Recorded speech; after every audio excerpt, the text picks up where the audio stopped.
KGW News app users, tap here to view this story. The Great American Eclipse is over, and we can all forget about it and get on with our lives, right?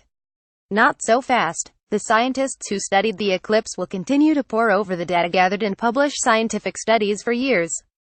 During the eclipse, one of the most important observations was of the sun's corona, the sun's thin, outer atmosphere that's only visible during total eclipses. Time-lapse of total solar eclipse over Silverton, Oregon on August 21, 2017. The corona is so dim that it's usually totally overwhelmed by the light from the sun, Space.com said, but during the total solar eclipse, that light was conveniently blocked. That allowed astronomers to study the shape, structure and extent of the sun's corona. As we passed, the scene was joyful, as campers traded plans on where to view and photograph the eclipse. Some had dutifully scouted the sun as it rose each morning and told Jeff and I which ridge it would rise over. Krista Swan, of Portland, had backpacked to Strawberry Lake with her family a few days earlier. We're nature lovers, so for this once-in-a-lifetime experience we wanted to be in a beautiful place like this, she said. There's a lot of people, at least 100 tents, but everybody is happy and friendly.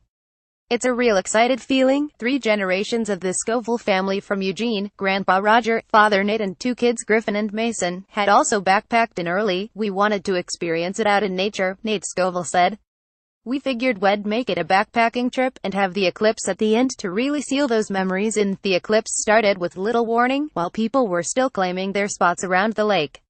Everyone seemed so focused on the time listed for totality, 10:16 a.m., that it came as almost a surprise when the moon started crashing into the sun.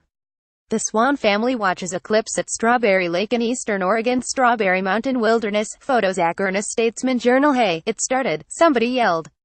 The unique quality of watching the eclipse in a place like Strawberry Lake immediately became apparent. The cliffs surrounding the lake began to darken, first into shadow, then an odd shade of purple. As the temperature dropped, clouds appeared in the sky, where none had been previously. As totality approached, a few stars appeared in the sky. Howls echoed between canyon walls as the lake dropped into darkness. In a weird way, the sound reminded me of a concert crowd that's just heard the first chords of their favorite song. It was, of course, over too quickly. Especially for those of us frantically snapping pictures and fumbling with camera equipment.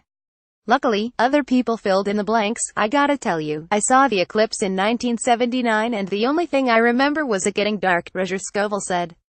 This time, seeing corona around the sun was just awesome. I can't think of anything to compare it to. So did seeing the eclipse in the wilderness really create a better experience? I think so, Nate Scoville said. It's not just the eclipse. It's the entire experience, camping, hiking and then the eclipse, that made it so awesome.